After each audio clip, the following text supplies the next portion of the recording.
dar boa nova aos quebrantados e enviou-me a curar os quebrantados de coração.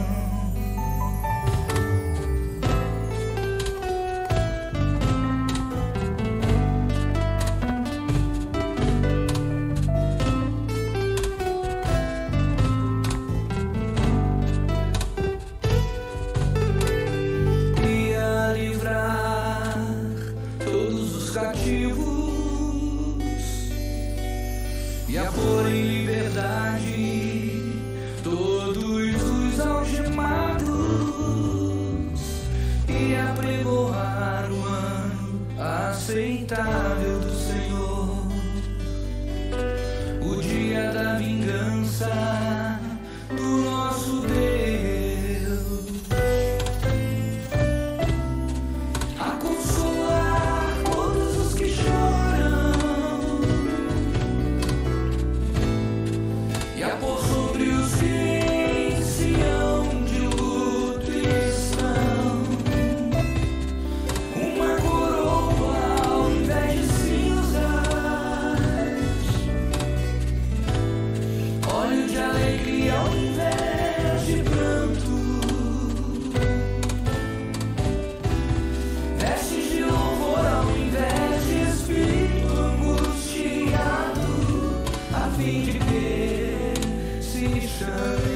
A fim de que se chamem carvalhos de justiça, plantados pelo Senhor, carvalhos de justiça.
Pelo Senhor, carvalhos de justiça, plantados pelo Senhor, para a sua glória.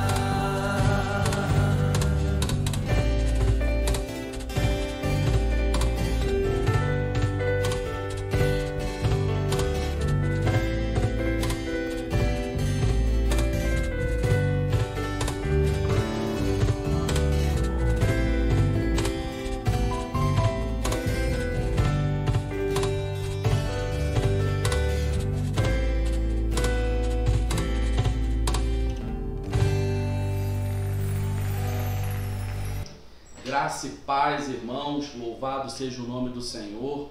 Estamos felizes porque Deus tem nos sustentado. Então, antes de a gente começar o estudo de hoje, eu já de antemão vou lhe falar o tema. O tema de estudo de hoje é focado na vinda do Senhor. Nós iremos falar um pouquinho aqui sobre a vinda do Senhor, sobre como a igreja deve se comportar com a profecia da segunda vinda do Messias, Jesus, para buscar a sua igreja, como a igreja deve se comportar, se ela verdadeiramente deve ansiar, ter um anseio por essa segunda vinda e deixar a sua vida secular como cidadão aqui da terra de lado, ou se ela deve ter sim saber dividir a sua vida como cidadão e a sua vida como cidadão do reino dos céus. Então, a gente vai estudar sobre isso. Antes de orar, eu peço que você pegue uma caneta, se você tiver no seu lar aí, Pegue uma caneta, um papel para você anotar as referências que nós vamos falar. Não vão ser muitas referências, porém algumas palavras aqui são muito importantes para que você coloque ali num papel e depois você estude aí pessoalmente. E é bom também que você, se você tiver alguma dúvida, depois no futuro você pode nos perguntar, trazer aí a sua dúvida para a gente, que vai ser um acréscimo para o nosso conhecimento também. Então você pega uma caneta, um papelzinho, prepare aí e a gente vai estar orando agora nesse momento para iniciar o nosso estudo. Soberano e majestoso Deus, ó Pai, te louvamos, ó Deus, por tudo que o Senhor tem feito na terra, na história, por tudo que o Senhor tem feito, Pai amado, na sua igreja. O Senhor tem, de uma forma tão maravilhosa e linda e grande e poderosa, sustentado a tua igreja, sustentado os povos. O Senhor está no controle, Pai, ainda que, Pai amado, na perspectiva humana, pareça que tudo está indo de mal a pior. Deus, nós acreditamos que o Senhor está no controle e que todas as coisas estão sendo controladas pela sala de controle que é o céu, que é o Senhor Deus controlando a história. Deus, pedimos a Ti agora sabedoria. Espírito Santo, ensina-nos a falar do Teu amor, a pregar acerca do Teu amor, a falar acerca da Tua palavra. Espírito Santo, dependemos totalmente de Ti. Sem o Senhor nada podemos fazer. Deus, fale conosco, Pai, é o que nós Te pedimos nesse momento de estudo, nesse momento de oração, nesse momento de reflexão e de meditação da palavra de Deus. Louvado seja o nome do Senhor Jesus. Amém. Como eu já falei, o tema do estudo de hoje é acerca da vinda do Senhor Jesus Cristo. Quando a gente fala sobre a vinda de Jesus, a vinda do Senhor Jesus, ela trata conosco de forma a nos moldar e nos mudar aqui e agora. Ou seja, a gente pensa no futuro, a gente pensa num futuro de glória, no futuro de paz, no futuro com Deus. Porém, essa expectativa e essa esperança da vinda do Senhor, ela nos transforma agora, aqui e agora, porque nós somos cidadãos do reino dos céus. Eu gosto muito da expressão peregrinos. Nós somos peregrinos. Nós nos consideramos, acreditamos que estamos aqui de passagem nessa terra e um dia nós iremos estar eternamente com Deus. Então, baseado nesse tema que é a vinda do Senhor, é isso que Ele vai fazer com você, é isso que Ele faz com o verdadeiro crente. Ele muda o crente aqui e agora e ele viverá eternamente com Deus. É Apocalipse 22:6 que nós vamos ler agora. Tema, você tem aí uma versão diferente, a versão, esqueci qual é, a versão Sociedade Bíblica do Brasil, não é essa? Não, é a Almeida Revista e Atualizada, né? Então a gente vai ler agora, vamos fazer uma leitura direta do versículo 6 ao versículo 17 da palavra de Deus. Diz assim: E disse-me, estas palavras são fiéis e verdadeiras. O Senhor, o Deus dos santos profetas, enviou o seu anjo para mostrar aos seus servos as coisas que em breve hão de acontecer. Eis que presto venho, bem-aventurado aquele que guarda as palavras da profecia deste livro. Eu, João, sou aquele que vi e ouvi essas coisas, e vendo-as e ouvindo e visto, prostei-me aos pés do anjo que mas mostrava para o adorar. E disse-me, olha, não faças tal, porque eu sou conservo teu e de teus irmãos, os profetas e dos que guardam as palavras deste livro. Adora a Deus. E disse-me, não cele as palavras da profecia deste livro, porque próximo está o tempo. Quem é injusto, faça injustiça ainda. E quem está sujo, suje-se ainda, e quem é justo, faça justiça ainda, e quem é santo, seja santificado ainda. E eis que cedo venho, e o meu galardão está comigo, para dar a cada um segundo a sua obra. Eu sou o Alfa e o Ômega, o princípio e o fim, o primeiro e o derradeiro. Bem-aventurado aqueles que lavam as suas vestiduras no sangue do Cordeiro, para que tenham direito à árvore da vida e possam entrar na cidade pelas portas. Ficarão de fora os cães, os feiticeiros, os que se prostituem, os homicidas, os idólatras e qualquer que ama e comete a mentira. Eu, Jesus, enviei o meu anjo para vos testificar essas coisas nas igrejas. Eu sou a raiz e a geração de Davi, a resplandecente estrela da manhã. E o Espírito e a esposa dizem, vem. E quem ouve, diga, vem.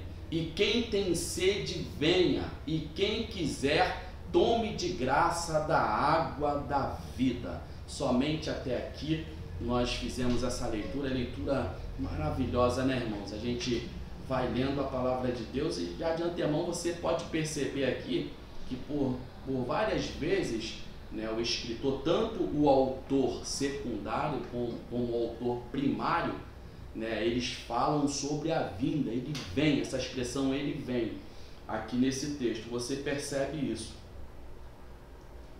Vamos ao primeiro versículo. O primeiro versículo ele diz assim, ó, eu vou ler agora na minha Bíblia, que é a versão NVI. Diz assim, o anjo me disse, essas palavras são dignas de confiança e verdadeiras. Primeira coisa que a gente aprende aqui nesse texto aqui é que João, ele afirma, ele chama-nos a atenção para dizer que as palavras, tanto toda a Bíblia como a revelação do Apocalipse, são verdadeiras e fiéis. O Senhor, Deus do Espírito dos profetas, enviou o seu anjo para mostrar aos seus as coisas que em breve hão de acontecer. Ou seja, tanto o anjo quanto João testificam da genuinidade das Escrituras, ou seja, do livro, o qual é absolutamente confiável, que eu estou falando, porque Deus é o seu autor. Isso não significa, para a composição do livro, que João foi um mero instrumento. Interessante falar sobre isso. João, ele não foi um mero instrumento somente para escrever o livro. Eu acredito e a gente entende que a instrumentalidade de João foi muito importante para a composição desse livro. Outro fato importante aqui, que nos traz aqui uma confiança plena nas Escrituras, nesse livro de Apocalipse, é que o autor primário é o próprio Deus.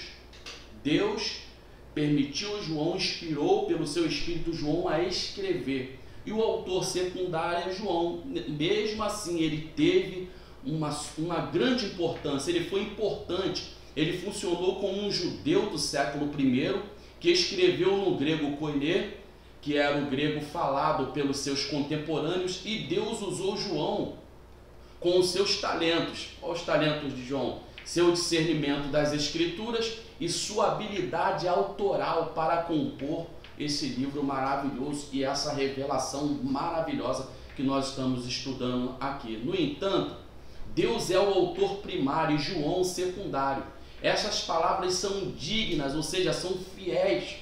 A gente começa aqui no versículo 6 trazendo uma ênfase de que há fidelidade em tudo que a gente vai estudar, em todas as Escrituras. Por isso que a gente sempre fala, o pastor, os pregadores sempre falam, a Bíblia é a palavra de Deus. A Bíblia não contém a palavra de Deus. A Bíblia é a palavra de Deus. E essa palavra torna-se para a gente regra de fé e prática. A gente precisa crer.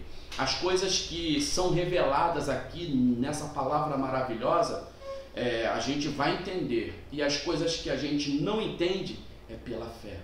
Pela fé no grandioso Deus.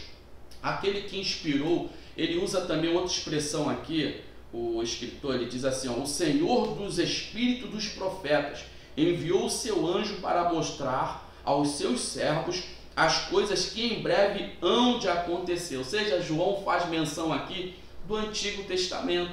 Ele está mostrando o mesmo valor, o mesmo potencial de verdade nessa revelação, nesse texto, como também em toda a Bíblia, em todas as Escrituras. Por isso que eu citei aqui, a Bíblia é a palavra de Deus. Ele diz, ó, o Antigo Testamento, e não apenas para falar, mas também o Espírito, vou ler novamente, o Espírito Santo, aquele que inspirou os profetas do Antigo Testamento, e não apenas para falar, mas também escrever a palavra viva de Deus. Então, essa revelação aqui realmente é fidedigna, né? Não há contradição na palavra de Deus, muito menos nessa revelação que nós vamos estudar, estamos estudando e vamos continuar estudando aqui. Ó, versículo, aí eu continuo aqui dizendo, ó, em breve hão de acontecer, outra expressão aqui, ó, ele diz, enviou o seu anjo para mostrar aos seus servos as coisas que em breve hão de acontecer. A questão de em breve hão de acontecer, talvez alguém pode questionar, mas irmão Alex, há muitos anos lá, quando foi escrito, João falou que em breve hão de acontecer.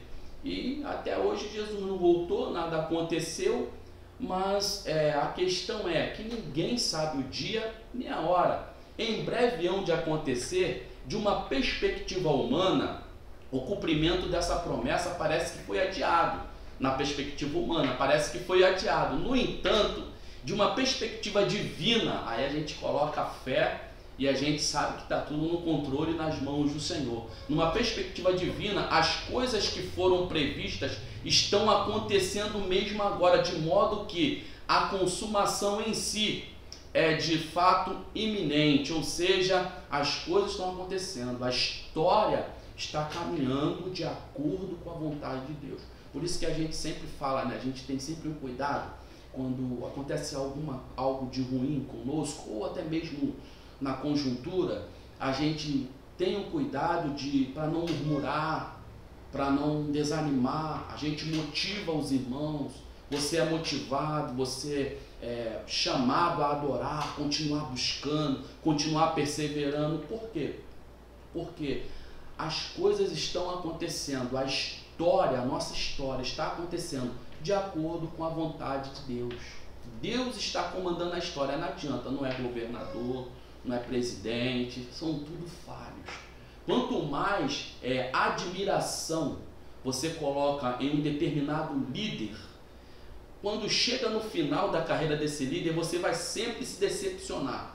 Quanto mais o homem coloca as suas expectativas de sucesso, de vitória, de solução no homem, ele vai perceber, vai sempre ser decepcionado. Interessante que a gente só se decepciona porque a gente coloca expectativas em pessoas erradas, em coisas. Então a gente precisa crer e ver na história. Todos os poderosos que se levantaram na história sempre deixaram as suas falhas, sempre deixaram seus erros. No final eles sempre estavam errados e sempre falharam. Isso nos mostra que Deus é o Deus que controla a história. A história não está, jamais estará no controle de um presidente, de um governador, de outra autoridade qualquer. O controle da história está nas mãos do Senhor. Então, Jesus assegura repetidamente nos versículos que seguem sobre a sua volta. Vamos ver aqui versículo 7 do 12 ao 20. Ele já jogou lá, versículo 7. Olha o que ele diz. Eis que presto venho. Bem-aventurado aquele que guarda as palavras da profecia deste livro. Então aí, ó, é uma advertência aí, é um chamado para você ficar atento, meu querido. Para a gente ficar atento. Nos versículos que seguem a gente vai ver. Agora a gente vai pular aqui, vamos para o 7 mesmo.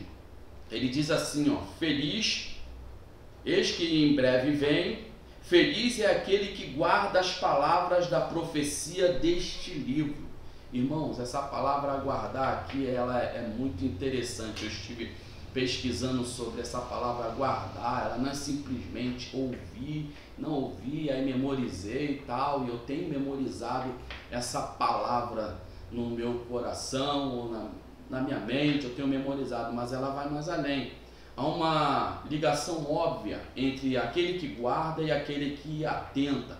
O texto grego tem um particípio no presente, olha só, que aquele que está mantendo, tá entendendo? O significado de aquele que guarda no grego, no original, quer dizer aquele que está mantendo aquilo que está escrito, ou seja, a segunda vinda de Jesus tem que estar sendo mantido em seu coração, em meu coração. Ele diz aqui que é um particípio presente, é aquele que está mantendo. A ideia aqui é uma ideia de manter algo em custódia. Já viu quando uma comparação não vai ficar ruim porque você está entendendo o objetivo aqui da lição, do estudo, mas já viu quando uma pessoa comete um crime, aí a autoridade pega ele, então a autoridade protege esse camarada.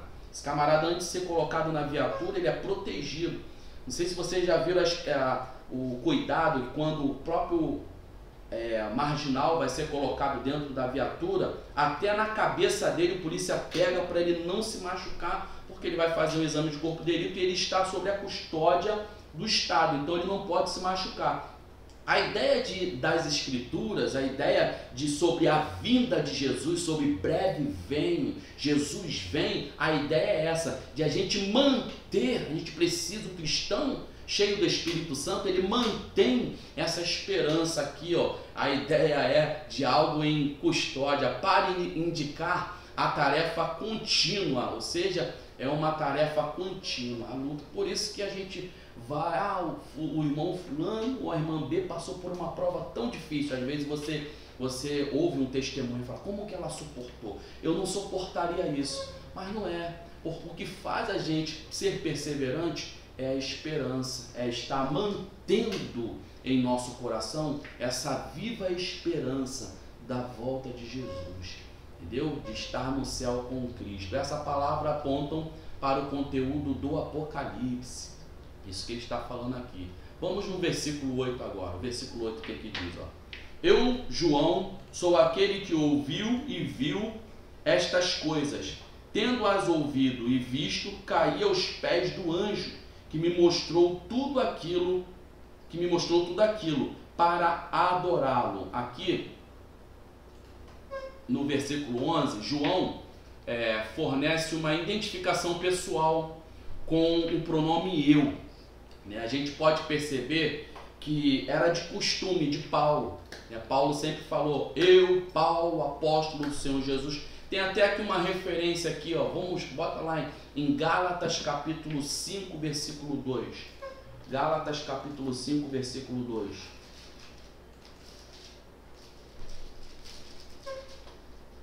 Capítulo 5, versículo 2.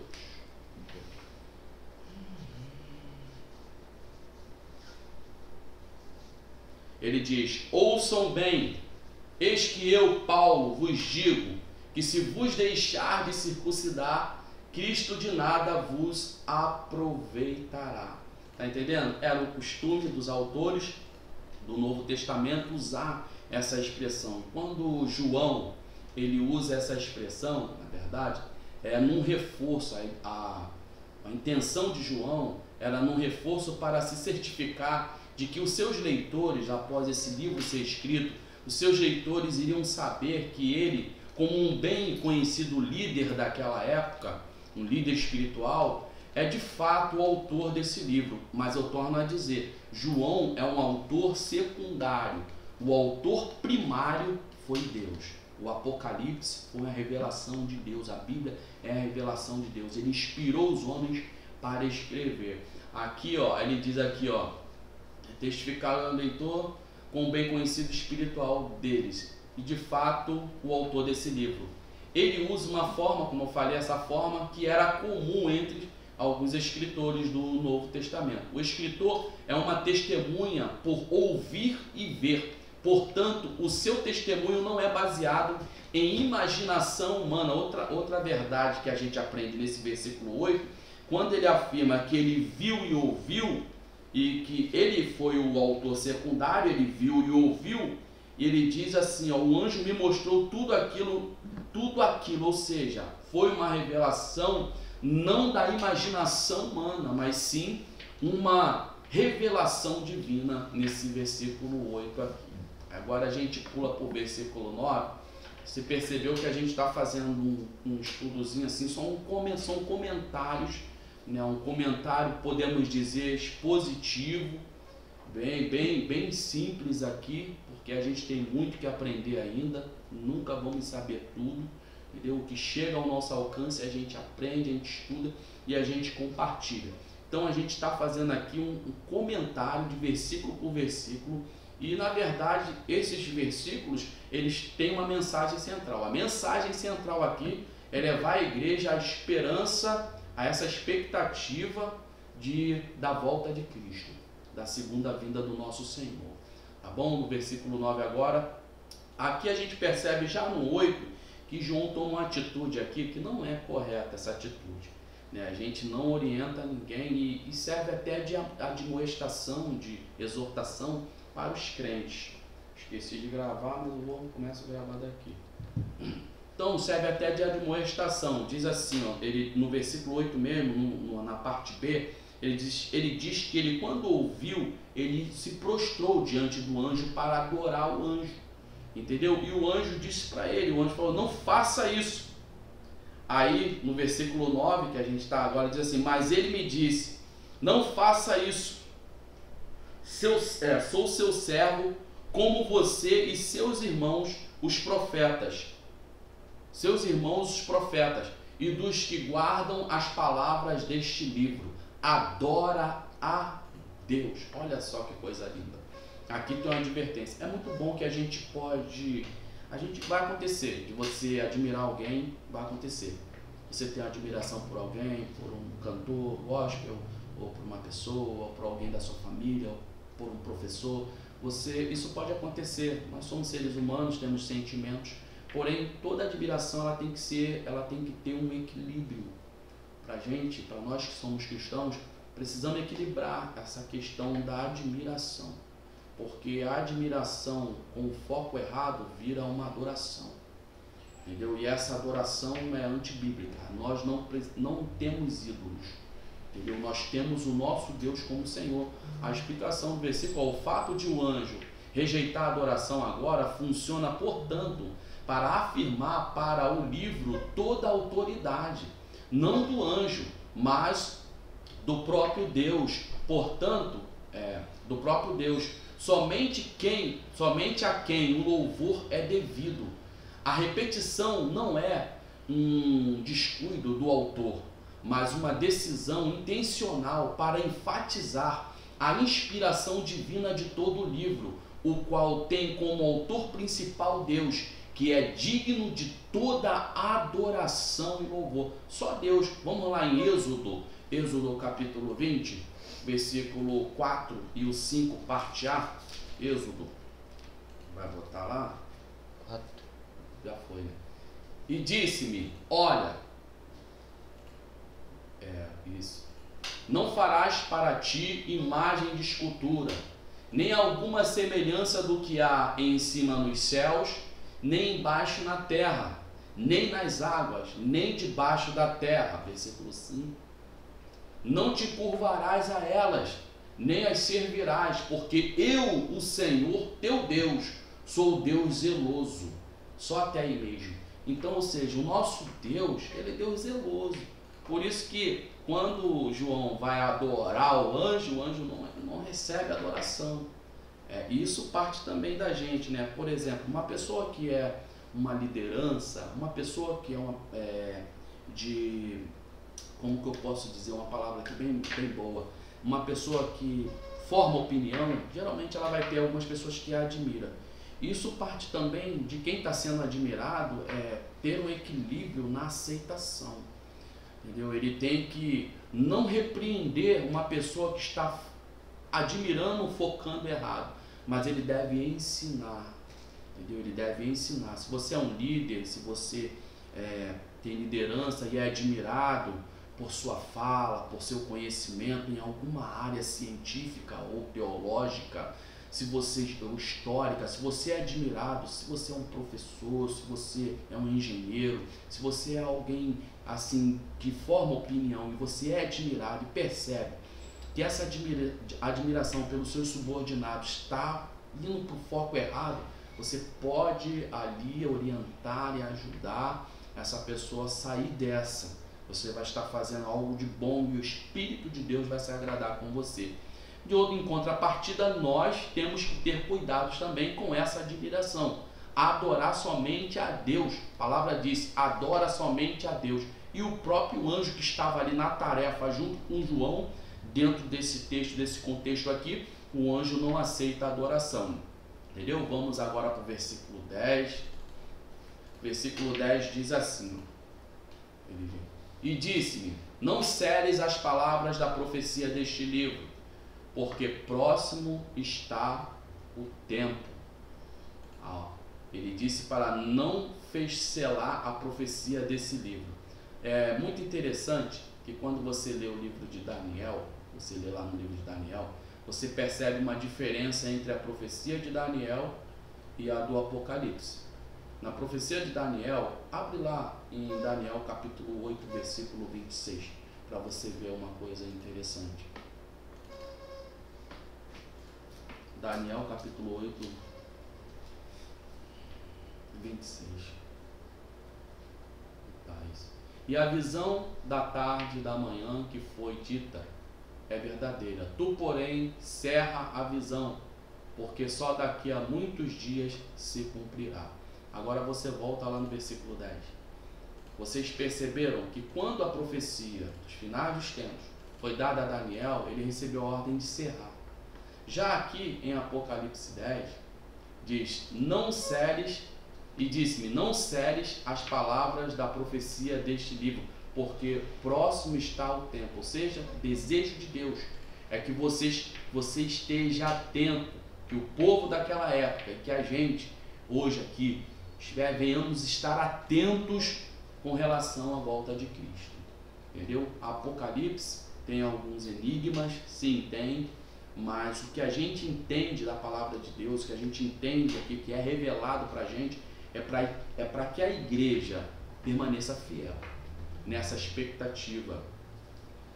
Jesus breve vem. Jesus vem em breve.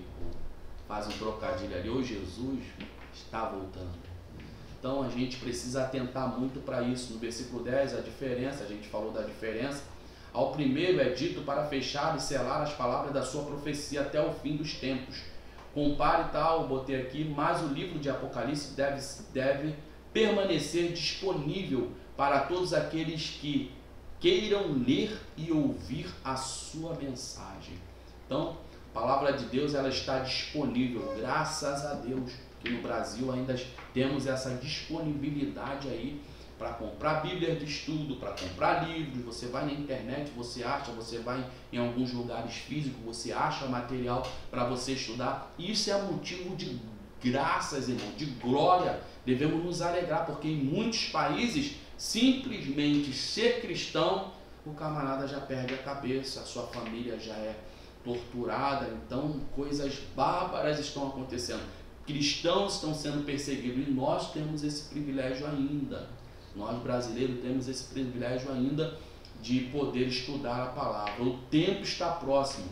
Não é uma referência a um calendário. Interessante isso aqui. Você vai ver por várias vezes a gente está falando, Jesus vem, o tempo está próximo. Isso não é uma referência a um calendário ou um relógio. Ou seja, vai ser na data tal, alguém vai falar, Jesus vai vir na data tal e na hora tal. Não, não é uma referência a um calendário ou um relógio.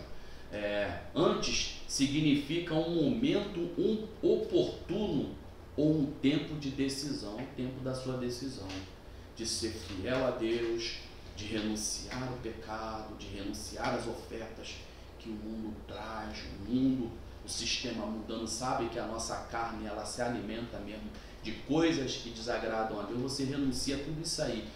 O tempo está próximo, é uma referência, significa um momento oportuno. Interessante, né? Isso aqui eu gostei. Um momento oportuno para você estar firme aí na presença do Senhor. Vamos para o versículo 11 agora. Versículo 11, ele diz assim: continue o injusto, isso aqui é bom, continue o injusto a praticar injustiça. Vou ler naquela versão, estou lendo em duas versões, irmão. Quem é injusto, faça injustiça ainda. E quem está sujo, suje-se ainda. E quem é justo, faça justiça ainda. E quem é santo, seja santificado ainda. Quando era novo convertido, eu ficava, meu Deus, a Bíblia está mandando. Pô, eu não sou cristão, todo mundo, vamos dizer, eu estava no mundo. Aí a Bíblia está mandando, quando eu estava no mundo, eu ficar mais imundo? Se eu fazia coisa errada, fazer mais coisas erradas? Não, a Bíblia não está falando isso. Não é tão fácil de entender isso aqui quando a gente é novo convertido, mas tem um significado muito, muito importante. Olha só, João dividiu a humanidade em dois grupos, tá entendendo? João divide agora aqui a imagem, a humanidade em dois grupos. Aqueles que praticam o mal e são impuros, e aqueles que praticam a justiça e são santos. A expressão que continue aqui, a expressão que continue, que ocorre no texto, indica um processo que é contínuo. Ele leva ou para uma vida de degradação ou para uma vida de santidade. Melhor dizendo, uma pessoa pode crescer em graça e estrutura como cristão ou se afundar profundamente na dureza e indiferença como pecadora. Não há imobilismo. O pecador e o santo podem regredir ou progredir na vida espiritual. Melhor dizendo, pessoa que aceita Cristo como Salvador, não há imobilismo. Se você aceitou Cristo como Salvador, vou dar um exemplo aqui, não há imobilismo. Sua vida, você tem Deus, você tem o Espírito Santo, sua vida não vai ficar imobilizada, entendeu? A tendência é você entrar no processo de santificação e de aperfeiçoamento. Você vai crescendo, cada dia você vai aprendendo mais. O Espírito Santo, mais os conteúdos que nós temos, mais ensinamentos do pastor, mais ensinamentos dos professores da escola dominical. Alguém vai para o seminário, o outro vai estudar. Então, o teu crescimento e o Espírito Santo te ajudando. Não tem mobilidade no reino de Deus. E da mesma forma, quando a gente é pecador, quando a gente está lá, nós somos pecadores, dizendo, mas assim, pecador voluntário, querer gostar do pecado. Quando nós estamos no mundão, a nossa vida no mundão não fica imobilizada. A nossa vida no mundão é cada dia, como diz, um abismo chama o outro. A cada dia a gente vai... Entendeu? Ah, mas eu não mato, não faço isso, mas xinga, tem tantos pecados. Na verdade, um homem já nasce ali com a sua natureza pecaminosa. Então, o que ele está dizendo aqui, ele não está mandando ninguém, João está mandando ninguém pecar, ninguém se afundar mais. Mas ele está aqui dando uma explicação que uma pessoa que a vida, né, ele se divide aqui a humanidade em dois grupos, e que a vida não é imobilizada. A vida, ou ele busca Deus e vai se consagrando cada vez mais, ou a pessoa está no mundo e cada dia vai se afundando.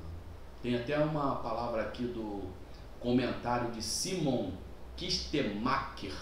Simon Kistemacher, estou até com o livro dele ali, o comentário, ele falou algo aqui que eu gostei. Uma pessoa pode crescer em graça e estatura como cristão, ou afundar profundamente na dureza e indiferença, foi o que eu falei, como pecadora. Agora aqui, essa última frase aqui, o pecador e o santo podem regredir ou progredir na vida espiritual. Eu repeti, falei o nome do autor aqui para você ficar ligado aí, como é importante essa questão. Então, conselho aí, a gente tem o que? Sou cristão, estou no evangelho, cabeça para cima, vamos buscar a Deus, vamos ler as escrituras, vamos consagrar, vamos renunciar o pecado que tão de perto nos rodeia e aí sair consagrando, vida consagrada, seja jovem, seja homem, adulto, seja idoso, idosa. A igreja, a noiva de Cristo, é impulsionada pelo Espírito Santo a viver uma vida ativa, tá? Não é uma vida imobilizada na presença do Senhor. Vamos agora para o versículo 12.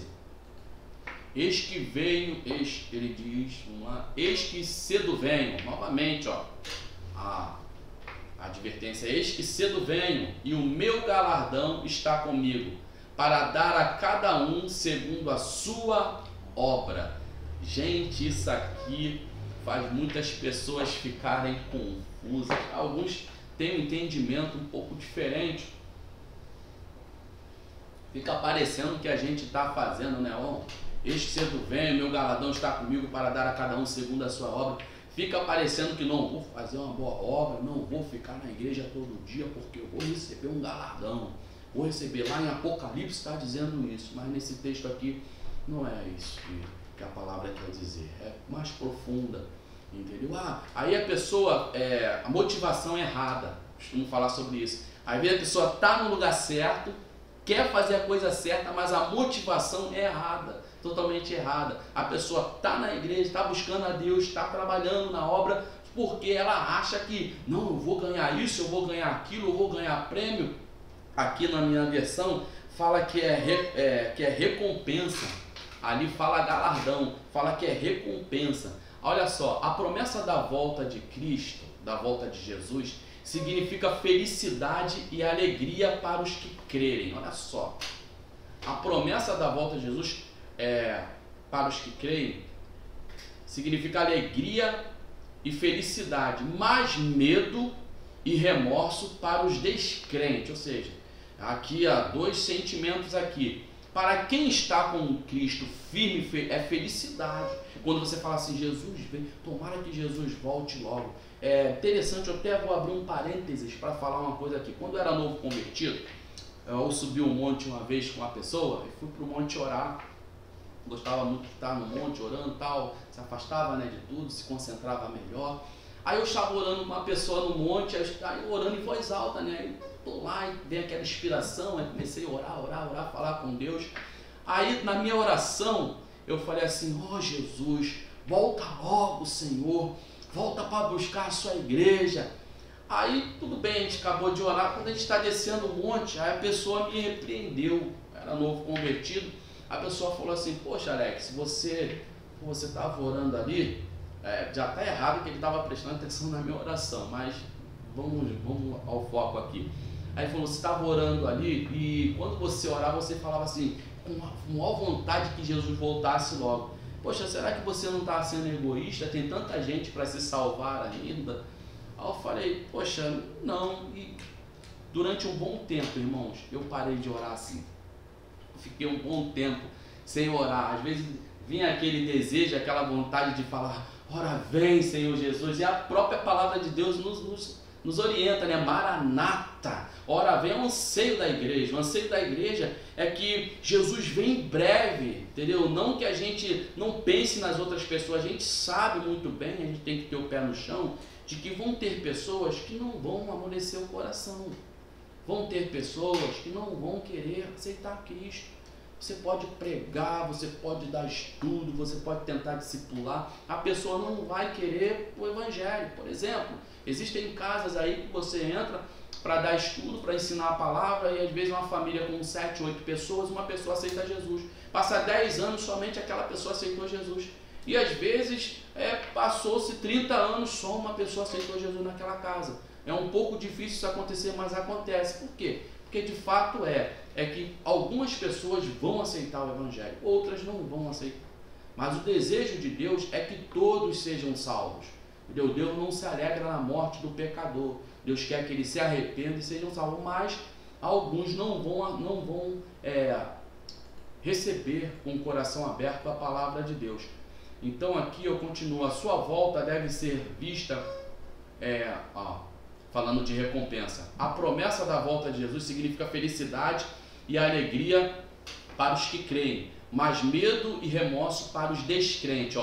A sua volta, explicando agora a questão da recompensa, a sua volta não deve ser vista contra o pano de fundo do último julgamento, ou seja, quando o justo entrará na sua recompensa celestial e o injusto irá para as trevas exteriores. Então assim, você já está entendendo aí que a melhor e maior recompensa, eu vou falar aqui, começa com G essa palavra, é a graça de Deus, irmãos. A maior recompensa que o homem recebe é a graça imerecida de Deus.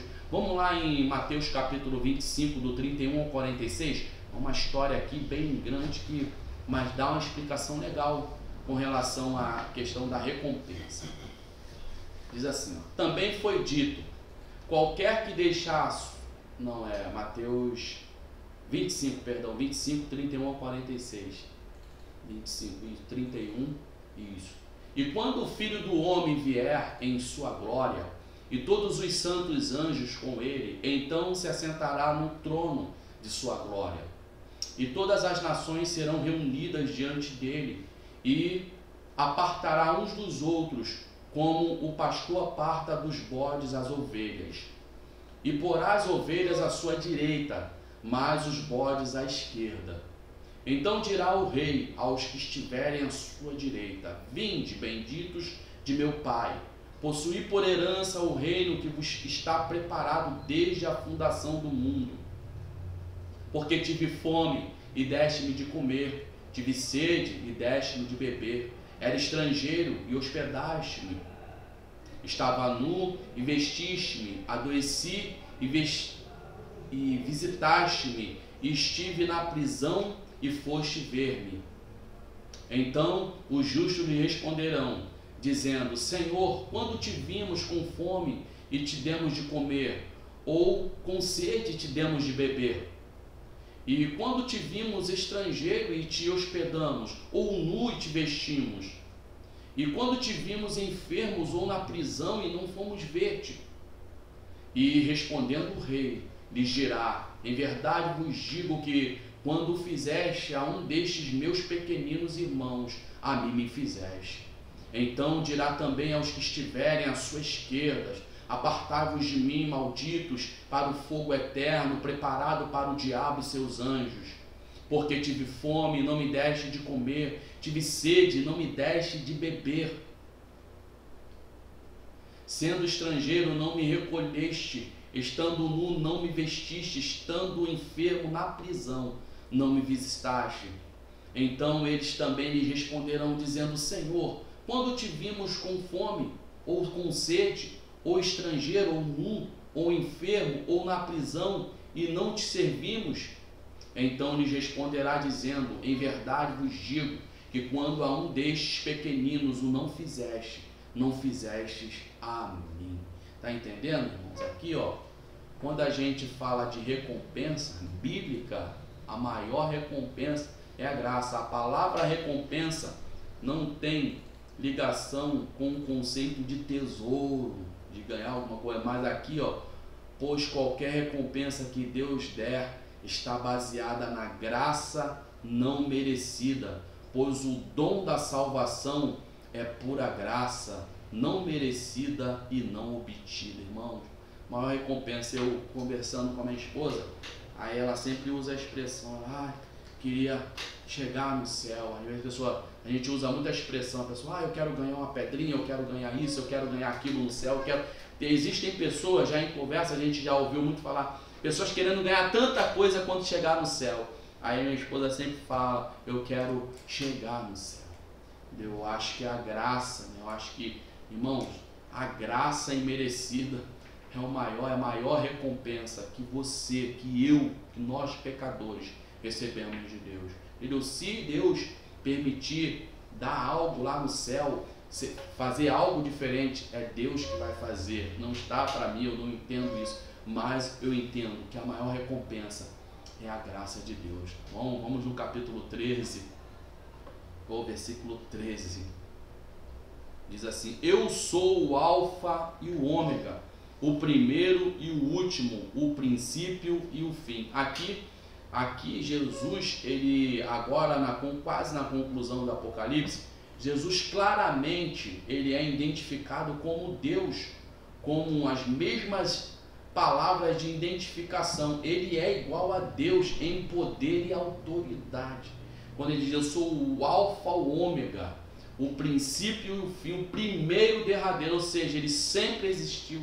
Jesus é Deus, entendeu? Existem algumas religiões que falam que Jesus foi um profeta, foi um homem bom, mas nós cristãos cremos, aqui está na palavra de Deus, ele é Deus, ele é o último e o derradeiro.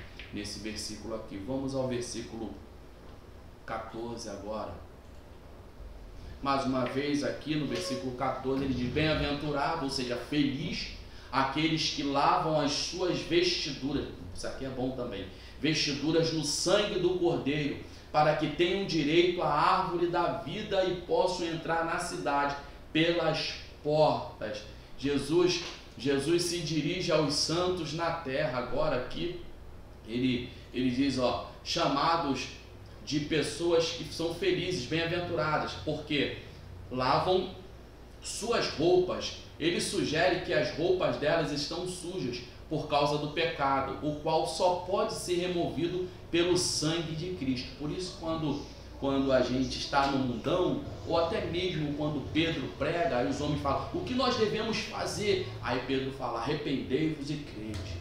Entendeu? Quando a gente se arrepende, a gente recebe Cristo como nosso único suficiente Salvador, o nosso Senhor e Salvador, automaticamente nossos pecados são perdoados. Mas aí, Alex, eu não peco mais? Não, aí vem um pecado na nossa carne que ele acontece por falta de vigilância.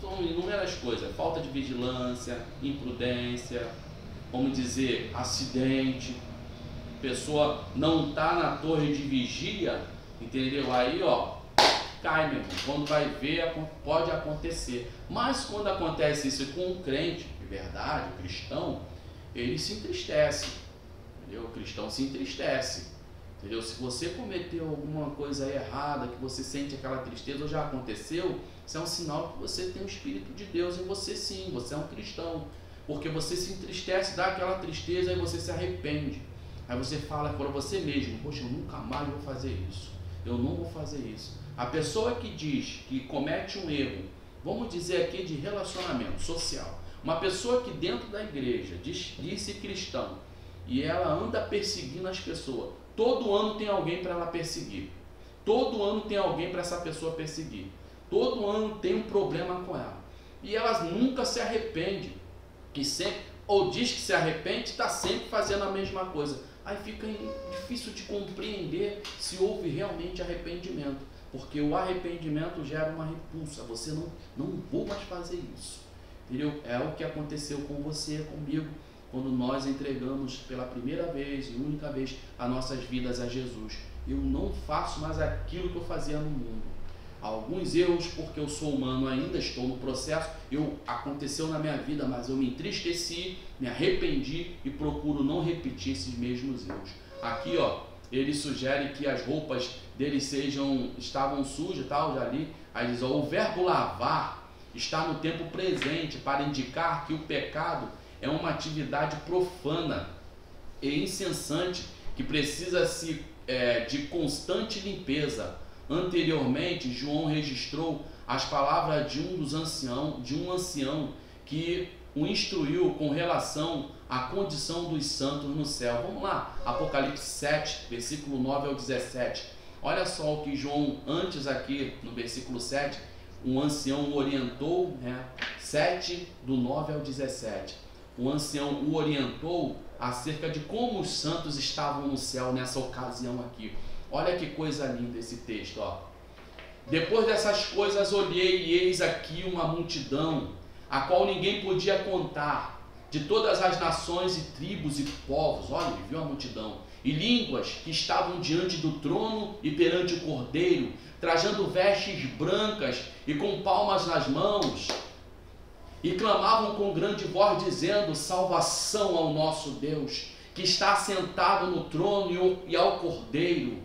E todos os anjos estavam ao redor do trono, e todos os anciões e dos 4 animais, e prostraram-se diante do trono sobre o seu rosto e o adoravam a Deus, dizendo amém, louvor e glória, e sabedoria, e ações de graças, e honra, e poder, e força ao nosso Deus, para todo sempre, amém. E um dos anciões me falou, dizendo, estes que estão vestidos de vestes brancas, quem são e de onde vieram? E eu lhe disse, Senhor, tu sabes. E ele disse-me, estes são os que vieram de grande tribulação, lavaram as suas vestes e as embranquearam no sangue do Cordeiro. Por isso estão diante do trono de Deus e o serve de dia e de noite no seu templo, e aquele que está assentado sobre o trono os cobrirá com a sua sombra. Nunca mais terão fome, nunca mais terão sede, nem sol, nem calma alguma cairá sobre eles. porque o cordeiro que está no meio do trono os apacentará e lhes servirá de guia para as fontes das águas da vida, e Deus limpará dos seus olhos todas as lágrimas. Tá vendo, gente? Eles lá foram lavados no sangue. A veste aqui, né, representa isso aí, vida em santidade com Deus. Bom, não é impossível não, tá? É possível, só você depois ler lá, quiser anotar aí Romanos 8, o Espírito Santo nos capacita a viver no Espírito. O Espírito Santo nos capacita. Ah, meu irmão, como eu vou viver em santidade? Entendeu? É só capacitação do Espírito Santo. Vamos ao versículo 15 agora. Esse aqui também é interessante. Ficarão, ele diz, ficarão de fora os cães e os feiticeiros e os que se prostituem e os homicidas e os idólatras e qualquer que ama e comete a mentira. Aqui esse texto aqui, os descrentes aqui João ele faz ele demonstra aqui, na verdade é um contrário do que nós lemos em cima, né? Os descrentes, ao contrário dos que lavam suas vestes, são excluídos por seu estilo de vida descrito no texto, ou seja, eles são excluídos não porque Deus é mau, não porque Deus é ruim, não, por causa do seu estilo de vida. Pessoas que não querem se render a Deus, isso vai ter na terra, entendeu? Vai ter até o fim, até a volta de Cristo. Pessoas que não vão querer aceitá-lo, existe coração duro. Aí diz, ó, uma sugestão agora que vem para você, para mim, ó, uma sugestão plausível é olhar esta lista de pecados como uma advertência para arrepender-se, dirigida aos cristãos que estão em perigo de se desviar. Ou seja, você que está pensando aí, está pé na igreja, pé no mundo, está pensando, está balançando aí, entendeu? Esse texto é uma advertência, entendeu? Para você ficar ligado. Tem até aqui um texto interessante, aos Hebreus, capítulo 2, versículo 1. Aos Hebreus 2, versículo 1.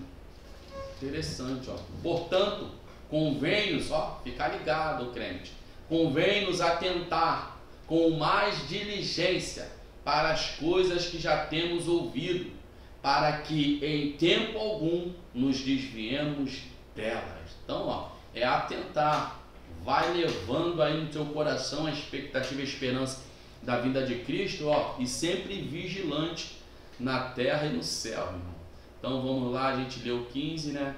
E tem agora o 16. Eu, Jesus, enviei o meu anjo para dar a vocês os testemunhos, para dar a vocês este testemunho concernente às igrejas. Eu sou a raiz e o descendente de Davi. Olha lá. Raiz e a geração de Davi, a resplandecente estrela da manhã, irmãos. Entendeu? Jesus, ele, aqui na verdade, o próprio Jesus falando agora, ele mostra que ele é o descendente. Davi, ele vem de uma descendência que jamais terá fim. Interessante aqui dizer que esse testemunho, o Apocalipse não foi um livro selado. A gente tem muito essa como se diz, essa visão, né? Quando a gente é novo convertido, a gente começa a estudar um pouquinho a palavra, a gente tem muito enigmas, são muitos números. Esse livro não dá para entender, mas não, o próprio nome, Apocalipse, é revelação, tirar o véu. Então é isso que Deus está falando com você hoje, está tirando o véu aqui, entendeu? É bem simples, simplesmente tirando o véu, mostrando para você, ficar na expectativa da volta de Cristo, ter uma vida sincera, uma vida de cristão mesmo, verdadeiro aí, né? Meia boca, como diz, cristão meia boca, tem pessoas que dizem que são cristãos, as suas atitudes são totalmente diferentes, seus comportamentos são diferentes. Então Deus não quer isso para você. Deus quer que você seja top, entendeu? Top de, não para sentir o superior, mas top de linha diante dele, você e ele, Deus e você. Tá? Vamos agora ao versículo 17. O versículo 17 diz: então, e o Espírito e a esposa dizem: vem. E quem ouve, diga, vem. E quem tem sede, venha. E quem quiser, tome de graça da água da vida. Aí Jesus está só chamando. Na verdade, essa breve reflexão, esse estudo está trazendo a gente aqui um despertamento sobre a volta mesmo de Jesus. Jesus parece ser aquele que fala agora, fala e agora anuncia que a resposta às suas palavras vem de duas fontes. A resposta a tudo que nós lemos, as escrituras, as profecias, vem de duas fontes. Que fontes são essas? A saber, o Espírito Santo e a igreja na terra. Entendeu? Então, como eu contei o testemunho de que o irmão falou, pô, irmão, você está sendo egoísta, está querendo que Jesus volte logo. Não, isso é um sentimento.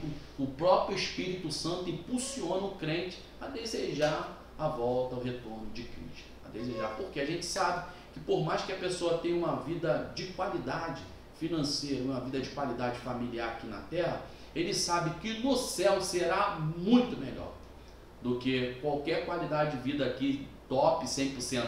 No céu será, não tem como comparar. A Bíblia diz que não há para comparar coisas maravilhosas que temos no céu. Então, aqui ele faz aqui, vem de duas fontes esse clamor da igreja, né, do Espírito Santo e da igreja na terra. Esses dois continuam expressando o apelo para a volta do Senhor Jesus como um pedido no tempo presente, que significa complete o seu plano na história com uma visão para a sua volta. Então é isso aí, O chamado para a volta do Senhor é repetido em Apocalipse 20 como a última súplica no Apocalipse. Amém, vem Senhor Jesus. O Espírito de Cristo é o Espírito do noivo. E esse Espírito Santo tem sua habitação na noiva, ou seja, a igreja.